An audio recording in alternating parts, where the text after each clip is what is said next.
Are you a trade business wanting to leverage video in your marketing strategy? If so, you're in luck because in this episode, we're giving you a 5-step video creation strategy framework.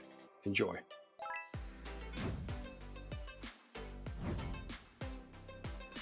Hello, listeners and viewers, and welcome back to the SiteShed podcast. And you're joining us today for the first part of a series that we're conducting here with my co-host for this series, Cassie Daniels from Captive Media. Cassie, welcome. Thank you very much. Great to be here.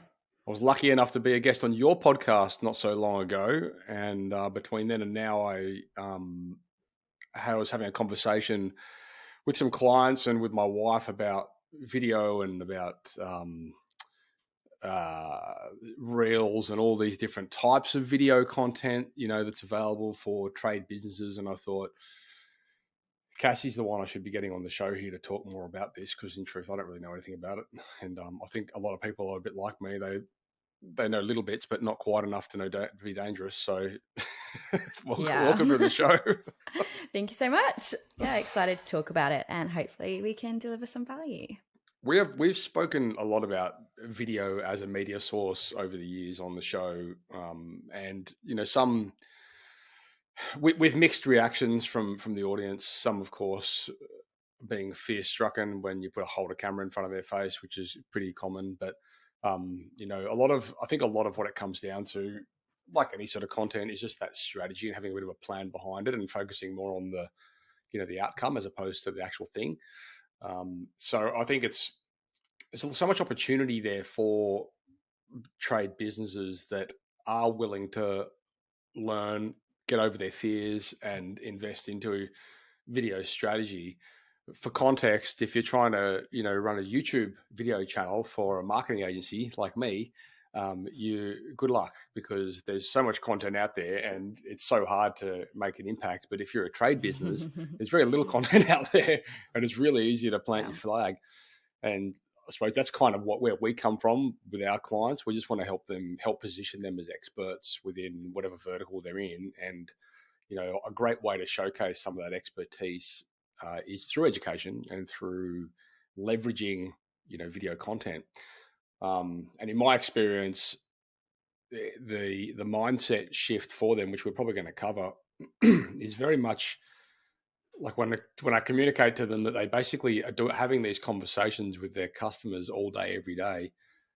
There's no difference except when you hold a little phone up like this, for some reason they clam up, So it's a bit of a mindset, I suppose, issue on that front. But anyway, so before we get started, give us a little bit of I know a bit about your background, but the audience out there probably doesn't. So just give us a bit of a rundown as to you and where you are, what you do.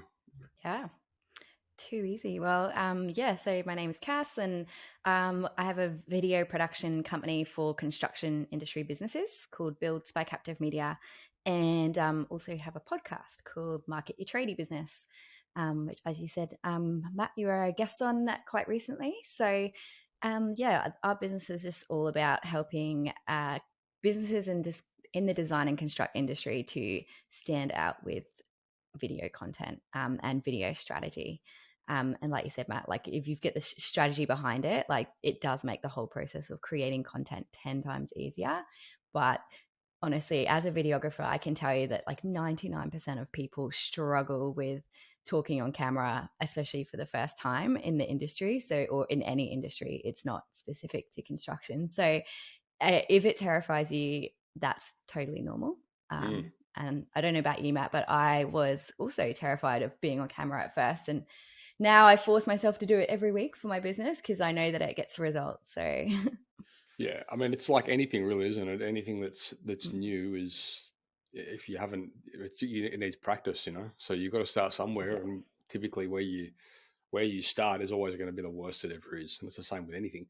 Yeah, I suppose it is a little bit confronting, especially for or anyone out there, not necessarily trades. Obviously, that's who you and I deal with day to day, but anyone that's not used to presenting or not used to speaking or not used to being in camera or whatever, like there are objections, and most of them are fallacies, to be honest. Most of them are fabricated.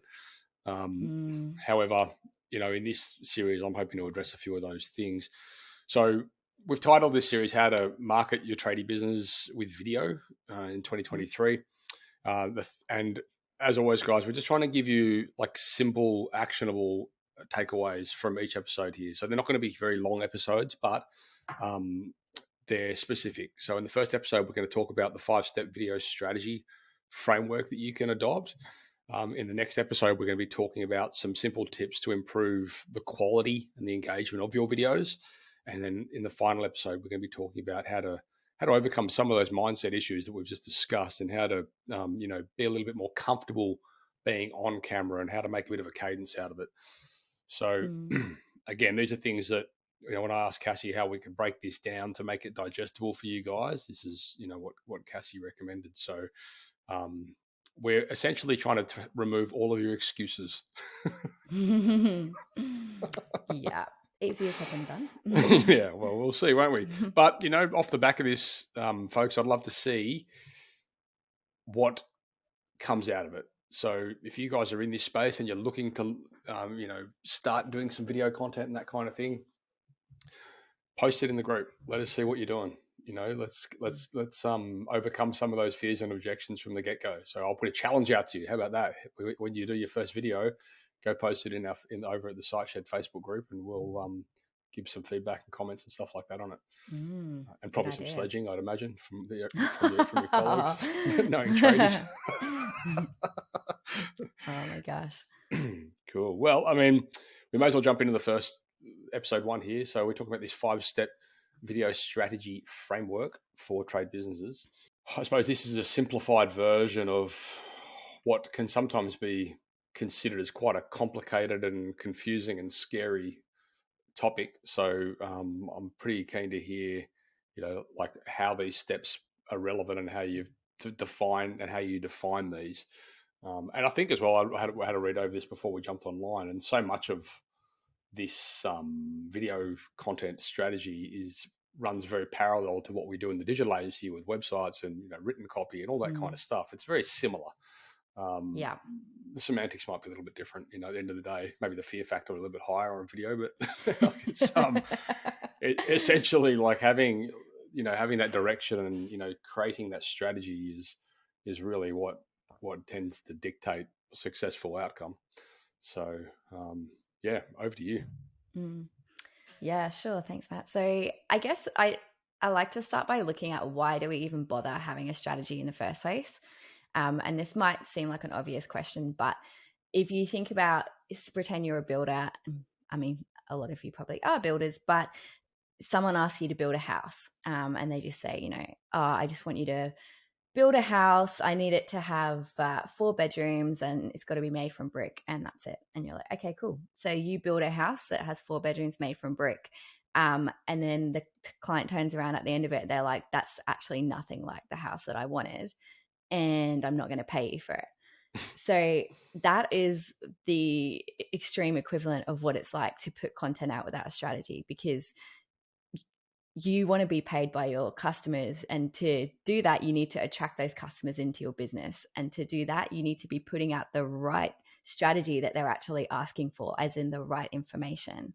So if you basically, a strategy is like the architect in the building process. So your strategy is your plans, and then that informs everything that you do in the build and tells you exactly what you need to do to actually create that content or build that house. So yeah, just that's a kind of way I like to explain it with a lot of my clients, is like, we want to make sure that the plans are there and we're actually creating something that is hitting the mark in terms of the message, which, like you say, Matt, is like very similar to what you guys would be doing with your websites and your copywriting and marketing. It's all pretty much very similar. But I do have a 5-step strategy framework that I want to introduce you guys to. And that is a simple way that we can kind of 5 steps that you can follow to actually build out your plan. And when we're talking about building out a strategy, we're not talking about building out just a strategy for one video. This kind of strategy is going to say, okay, all of the content that we create in our business is actually going to be aligned and in the right trajectory. So we want to have all roads pointing to that same North Star, in in fact. So that's what a strategy is referring to. It's an overall content strategy. Mhm. So the very first thing that I want you to think about when you're creating a strategy is, what are your goals as a business? And a lot of these questions come down to probably questions that you've considered before if you've been listening to this show, because I know that Matt has spoken about this. But, what do you want to be known for as a business? And this could also be known as your niche. What are your goals? Like, what do you want to achieve? So if you want to become known as, a the the best luxury home builder in South Brisbane, for example, that's quite a specific goal or target. Or if you want to be known as like the highest volume maintenance company when it comes to plumbing or electrical work for emergency maintenance or something like that, whatever your goal is, start with the end in mind. So understanding what you want to be known for and what problem you want to be solving, and go from there. Sometimes that step alone is not obvious to a lot of our clients as well. Like we find that that Mm. they sort of have a too broad a scope, and on who they on what which flag they want to plant. Yeah. Um, but and I've said it before, and I'll say it again. Like it's so much Mm. easier to market your business when you are niched into something, and it doesn't mean that you Yeah. can't go and do other things. It just means that you've got a foot in the door, from which point you can then sell into the Mm. other things that you do.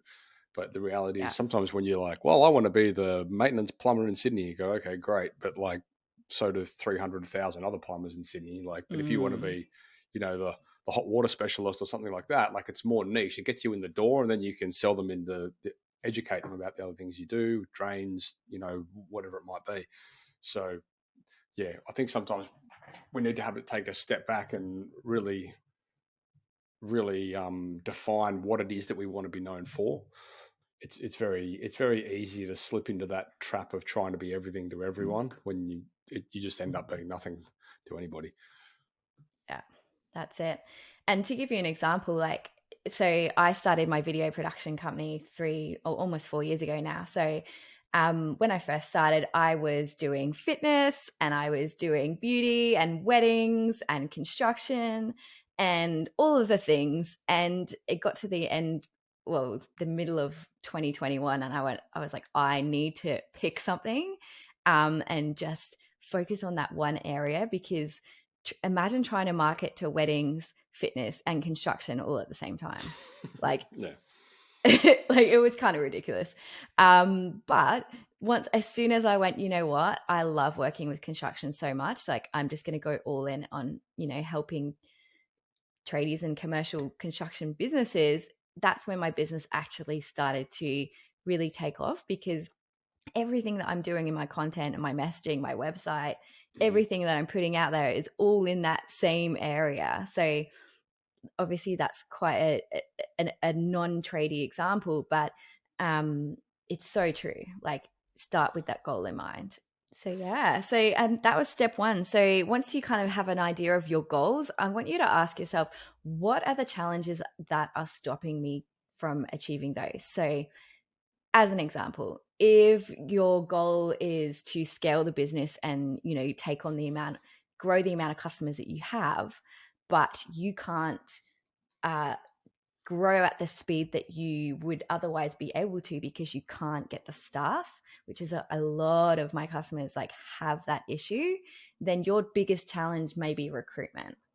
And once you know what your challenge is, and directly in relation to getting in the way of you achieving your goal as a business, then you know exactly where we need to like target our strategy around the content that we create. So getting really clear on those challenges is a really important step too. So once you know your goals and your challenges, you want to get clear on your audience. And I would encourage you to think quite deeply about this one. So we're not just saying, okay, we're targeting B2B or B2C, or people that, need People with to heaps of build a money. new house. Yeah. Like, Or demographic is high only end builds. I hear that all the right. time. We do high end builds. I mean, Mm, I've never yet met anyone that says we do low end builds. yeah, exactly. So I mean, that's all great, a great place to start, but you really want to go a lot deeper than just the demographics of your audience. You want to know, like, what does that kind of person really care about? Like, what are Mm. they worried about? And one of the things that I adopted early in my business was a book called Building a Story Brand. Um, I don't know if you've read that one, Matt. Story Brand by Donald Miller. Donald Miller. Yeah, I Yeah. actually asked him to come on the podcast once, and then I don't know what happened Ah, there. yeah, I'm sure he's very in demand. Mm. But yeah, you should definitely keep trying because he would be an unbelievable guest. Mm. So this book just changed my life in terms of how I run my business. Yeah. And one of the things that he speaks about, and I recommend it to all of my tradie clients, is make sure that you understand the internal and external problems of your customer. And what that means is your external problems, say it's a family and they want to build their new home or do a whole house renovation. I just use this as an example, but um, their external problem is they need to find a builder. Um, Pretty simple, right? But the internal problems that they have that they will never tell you about, but as your job as the builder, is your job to know this, is their internal fears are like, are they going to try and rip me off? Are they going to do it on time? Are they going to have a professional team on site? Are they going to be safe around my kids? Um, is it going to blow out? Are they going to be trustworthy? Are they going to communicate? Like, they are all of the things that your customers are actually worried about. Mm. So whilst program delivery time and price are super important, this is all the stuff that is not said that you need to understand as a business. And that's what we talk about when we talk about knowing your audience in step 3, because if you know what they're really thinking, you can actually address all of those underlying fears through your content, through education, before they even get to the point of wanting to like get a quote or buying from you, which means that by the time that they actually get to talk to you, not only do they trust you more because you've like put all of those things to rest in their mind by overcoming those objections, but they actually have learnt it from you in a video, which means that they already trust you even more than every other person that you're competing against. So there Mm. are, like, when it comes to that strategy piece, knowing your audience really well is so underrated, because if you know them and you know what they're really worried about and what they're thinking, then you can actually, that informs like a lot of the content that you can put out, and it makes it about the value that you're giving to them as opposed to, oh my gosh, what do I look like on camera? Do I sound like a dickhead? Like, whatever Yeah. it is, all of the things that we probably default to. Yeah, I know a lot of the listeners and viewers out there might have gone through the exercise, and if you haven't gone through the exercise, I encourage you to do it because it pretty much ticks all the boxes which Cassie's just spoken about. But a lot of coaching programs and coaches will take you through this in the early stages. It's defining your avatar and Mm, really getting granular on like the specifics around who you serve and who and where, and to the point that you just made, where like breaking that down further and further just so you can really dial that messaging in, because it's not always that obvious. Sometimes I just think, well, just anyone that fogs a mirror is going to be my client, basically. But mm, that makes it very hard to market that. So yeah, going through that exercise, defining your avatar is a really good process, I think, for everyone. mm, And that, by the way, what's interesting, and, yeah. and you probably got more experience with this than I do, but that avatar will evolve very often. Mm, And we see a lot of businesses that, especially if they're a relatively new business and they kind of have that initial approach where they feel like they need to offer everything. And in truth, when you're an early stage business, sometimes you do because you'll take whatever you can get just to pay the bills kind of thing. mm, However, as the business evolves, you will start seeing emerging trends and you'll be able to transition yourself into specific verticals and areas of your profession or of your industry or whatever it might be. And that results very often in your avatar shifting and, that mm. personal, that profile, that customer client profile, being updated as well. 100%. And I don't know about you, but mine's changed like quite a bit in the last 12 months alone. So as Sure. you silo down a little bit more and more into becoming a specialist in, and you get clear on that yourself, like you don't always know straight away what you want to do or who you want to be.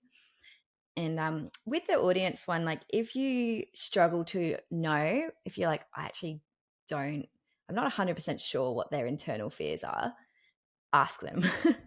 Or Yeah. ask your friends who, say you're a plumber, ask your friends, have you ever hired a plumber before? What were you thinking before? Or even if they haven't hired a plumber recently or, before, like ask them what would they be worried about if they had to? Like ask Mhm. people that are outside of the trade industry Yeah. who represent, typically who you would be serving anyway, because I guarantee you that most people, sometimes you just need that outside perspective to give you a bit of a reality check on what they are actually worried about. It's essentially impossible as well when you start going down this path, perhaps a level deeper than what we're talking about here. But because we run a lot of paid marketing campaigns and we do a lot of Mm, outreach campaigns for clients and things like that.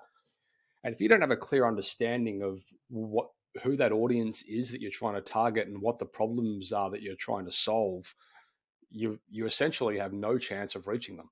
So, mm, I mean, you've got these amazing platforms with this data pool that you can select from these days in the space of, interests and geographical locations and blah blah blah blah blah, associations, networks, all this kind of thing. And if you have that information, you can really dial those ads in pretty hard to that specific business or individual or person or whatever it might be.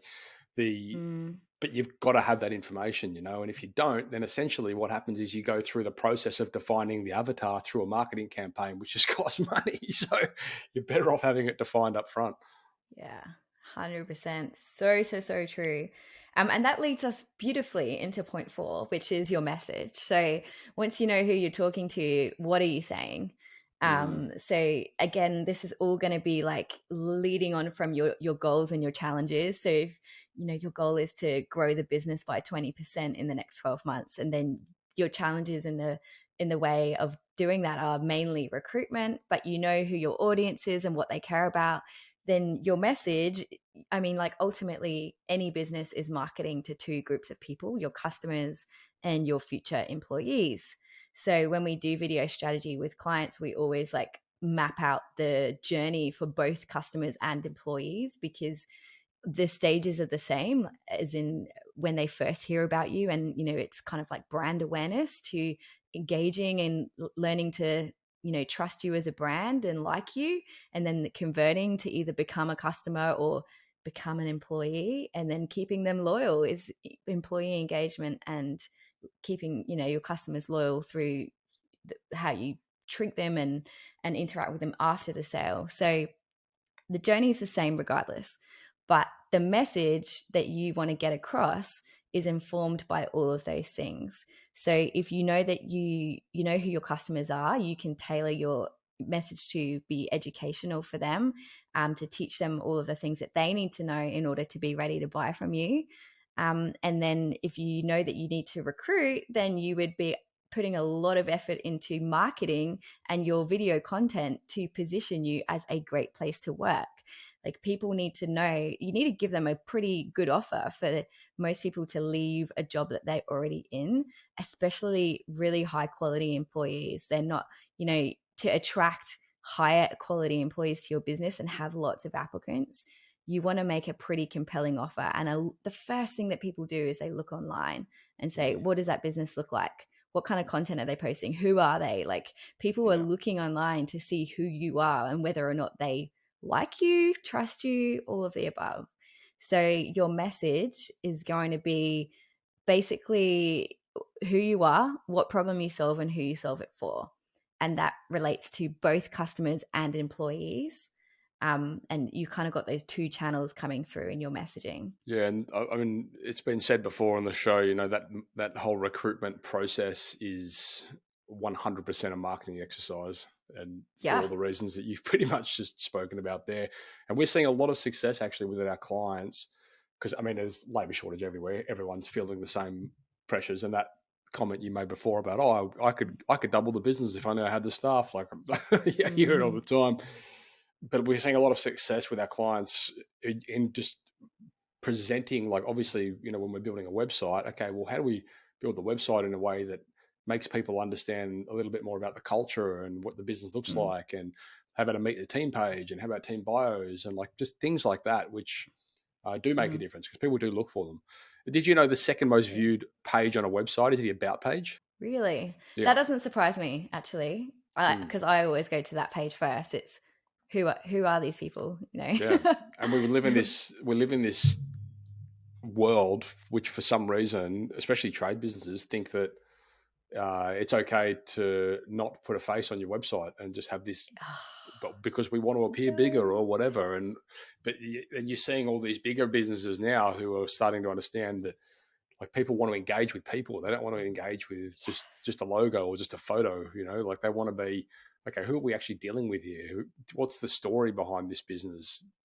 Credit Mm. Donald Miller. What's the story brand behind this Yeah. business? So there's, yeah, I think for you guys out there, you can definitely do a lot in the way of improving your conversions and the way that what the website works for you with recruitment and or just general marketing, by making sure that you do put a face to your business, and you are Mm. proactive in things. Like, and as a developer, we see this all the time, Cassie, and you no doubt see it more than anyone. Like, if you it's very we can do the building, and we can build the website and write the copy, and we can do all this kind of stuff, but there's things that you guys as the business owners have to show up for. And Mm. like, those things typically are, okay, we need your photos, we need photos of the team. Like, I mean, Mm. sure, Cassie can come out there and take photos and do some videos and stuff like that for you. But, like, for the better part, you've got to come to the party with these things and understand that if it is to be, it's up to me. Like, you Yeah. give us that stuff, we could use it. If you don't give it to us, then if we can't use it, you're getting stock images on your website. That's it. Yeah. Like, so Yeah. And no one wants to see that. Like, no. oh my gosh, if I could just, like, you've already just said it, but like, it's so important to put your face on your website and on your social media. Like, if you only do one thing in 2023 and it's to humanize your brand, like, my gosh, that would be huge for you if you're not already doing it. Like, people want to do business with people, like you say. What's the what ties it up? So the last stage is the method. So that's really just looking at, like, how are we actually gonna get this message across. So we Mm-hmm. know where we're going, we know who we're talking to, and then how are we actually gonna do this. So I guess first of all, within method, with the first, I guess, level is looking at what channels are we on. So are we using Instagram, like, in terms of social media? Obviously, are we using Instagram, LinkedIn, Facebook? Are you doing email marketing? What are you doing a podcast? Like, what are you actually doing what's your channel and your main way of communicating? And I don't know about you, Matt, with your customers, but we always say, like, pick one, have like a primary channel Mm. where your customers are actually using it. So if you're a builder or a designer, like, having an Instagram page is going to be most likely pretty good for you because you are targeting people who are very visual and who are, like, renovating, looking for inspiration, all that kind of stuff. But if you're serving B2B and you're an electrician or have an electrical company and you're trying to get on board with commercial builders, you want to be on LinkedIn. Mm. And I would be putting all of your efforts, on something like that. Obviously, this is general advice, please. Disclaimer. But as a general rule, you want to be putting your time and effort into where your customers are actually going to be seeing you and actually engaging. Um, the next level down from that is to understand that, and I'd be keen to get your thoughts on this, Matt, but, like, social media to me is primarily a relationship building tool as opposed to a lead generation tool. And I think a lot of people can fall into the trap of thinking that it is a lead generation tool as its first and foremost role in your business. But to me, social media is actually built for people to build relationships, which then can lead to, obviously, business. We have this program, right, where essentially we call it our team program, but what we basically do is we work with the business on things that are going to move the needle. And sometimes those things Mm. include, as one of the offers, posting things to social media. And a lot of businesses go, Mm. oh yeah, let's do social media. And I go, okay, hang on. Let's just take a step back for a second and understand the true dynamic of what we're trying to achieve here from an outcome perspective. Because again, the goal for us in this program is to move the needle. Okay. So let's Mm. just zoom out a little bit. Your Facebook page has 400, 500,000 followers. They're all friends. They're all family. None of them really are ever going to buy anything from you. And you want to go and post these things because it seems like the right thing to do, but there's no real strategy behind it. There's no Mm. real defined outcome that we're trying to do here. We're just doing it for the sake of doing it. And we don't see a lot of success with that realistically. Like Facebook, for example, is a business. You know, if you want to get content seen by people that are going to buy your thing, then you've got to spend money. That's how the algorithms work. And people think all of a sudden just by posting things to their Facebook page that's going to achieve their goal. And I'm not saying posting Mm. things to Facebook or Instagram is bad. Don't get me Mm. wrong, but I'm just saying, like, if you zoom out a little bit, does it really fall into is it going to get the result that you want as a result of the strategy that you have set? So we see a lot of people wasting time with Mm. them doing social media, inverted commas, when the reality is they're not really doing social media. They're just posting things to their Facebook page.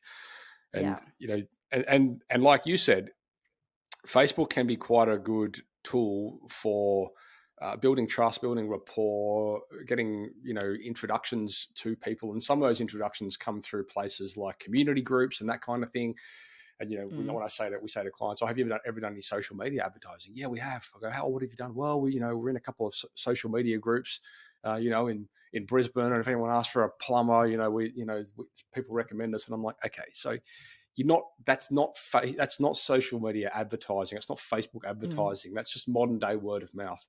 Like Mm. advertising is when you've got a campaign, you're running money ads to it, you're spending money on it, and people don't really understand the difference. No. So I think social media is a really slippery slope of wasting resource. And I'm not saying that people shouldn't be there, but I'm just saying make sure it fits into the bigger strategy. Yes, I totally agree with that. And like, if if your leads are coming 90% from your Google ads, social media still has a role to play, but it's not a lead generation tool. That's where it's a brand positioning tool. So with what I find is a lot of like clients either fall into construction and kind of builders long-term lead generation, or that quick kind of maintenance work, short-term lead generation. And what I find is that the majority of the work for the building clients like comes through word of mouth and referrals. um, Not much of that comes from social media, but as soon as people hear about them, social media is the first place they go to look them up and see what they're all about. So it's kind of like it's more of a brand positioning tool and inviting people in to like build those relationships. Mm-hmm. But the lead generation itself is going to be coming from most likely word of mouth referrals or paid ads.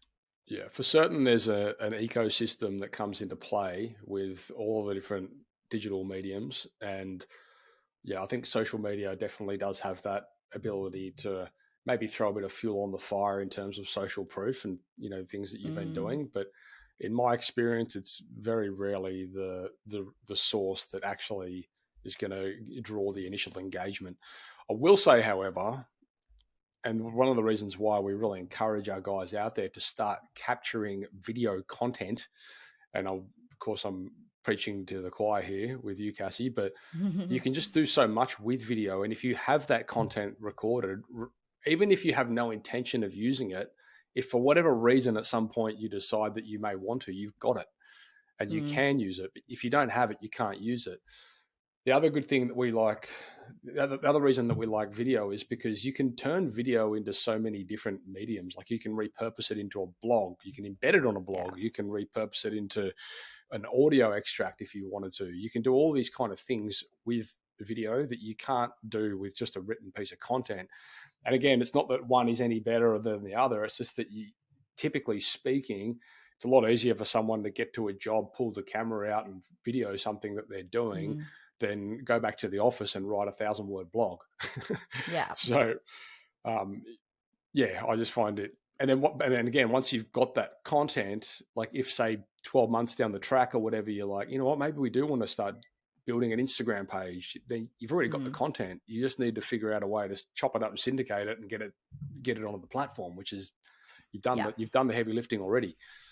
Exactly. And you can pay people to do that for you because you're like, Yeah. you might have someone in your team or you might outsource it, but either way, like you've got it there, like you say, it's invaluable for you. Within the method stage, like once you figure out like where you're actually going to be sharing your content, you want to think about like how you're actually going to do that. Obviously, we're promoting video in this series because it's my firm belief that the future is video. So um, I Well, I mean, I'd think say the now is video, really. I the mean, now is video, yeah, but it's only going to get more and more. Like it's just such a um, and it's because you're not only looking at something but you're hearing it. It's the audio visual combined aspect that makes it so powerful.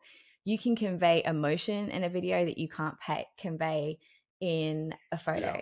yeah. Totally different medium. So that's why watching a movie is so good compared to looking at a picture on the wall. You're actually conveying the emotion that comes with that, which is going to be super important if you're looking at doing client testimonial videos or like anything down the track that's actually going to really be powerful with a bit of emotion behind it.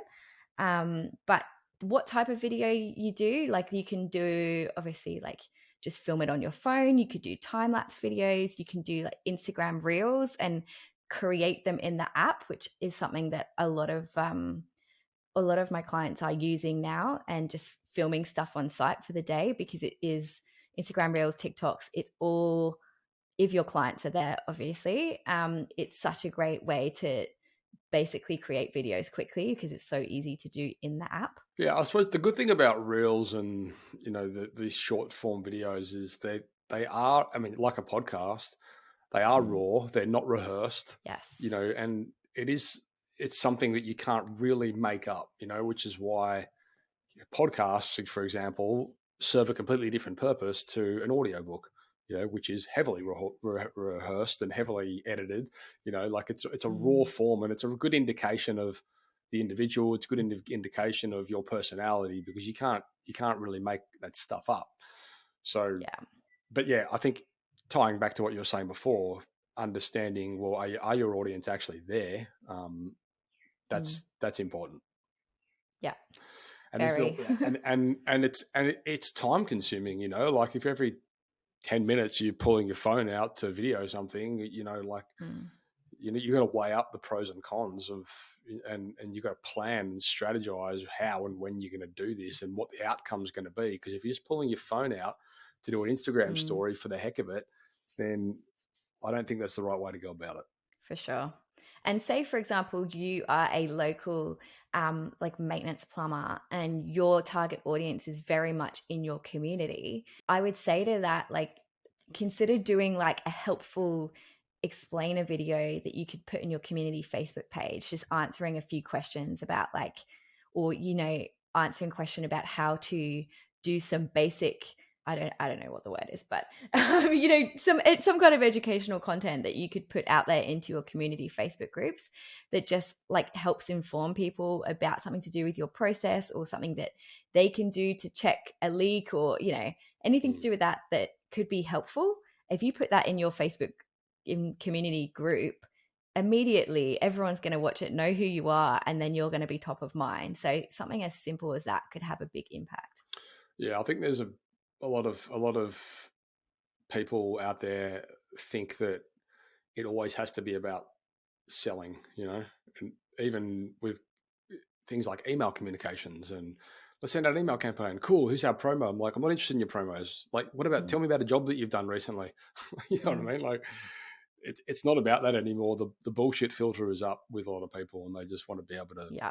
that you like, if you can prove to them that you're, you are an expert and you can educate and you can sort of showcase your knowledge through content, then Mm. that's kind of defining when you put yourself next to another parallel business.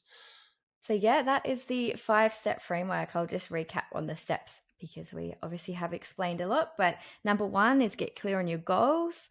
Number 2 is understand what challenges are in the way of you getting to your goals.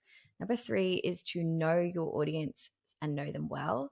Number 4 is to get clear on your message. What are you actually saying to attract in those customers and employees? And number 5 is to pick your method. So what channels are you going to be using for communication, even if it's not social media, it's just email marketing and you're sending out helpful how-to videos. Like whatever that looks like for you, how are you going to be doing it and what type of videos are you creating? Lovely. All right, cool. Well, let's wrap this one up. That was part 1 of how to market your tradie business with video in 2023 series. That episode was called the 5-Step Video Strategy Framework for Tradie Businesses. I'm joined here by Cassie Daniels from Captive Media, and the website is builds, plural, by captivemedia.com.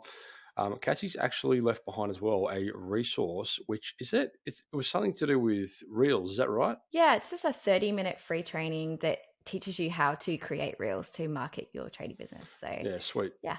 So I'm going to have that on the show notes, folks. So head across to the siteshow.com and find, just search Cassie in the search bar there, and we'll have those links and everything within there if you want to go check it out. Anyway, we're going to come back and we are going to speak onto the second topic, which is simple tips to improve the quality and engagement of your videos. So I look forward to chatting to you in that episode, Cassie. Thank you for all you listeners and viewers out there sharing your earbuds with us, and we look forward to chatting to you in the upcoming episode. Thank you so much. To get notified of upcoming videos, hit that subscribe button and turn your notifications on. Also, give it a share with someone else who would get value. Enjoy.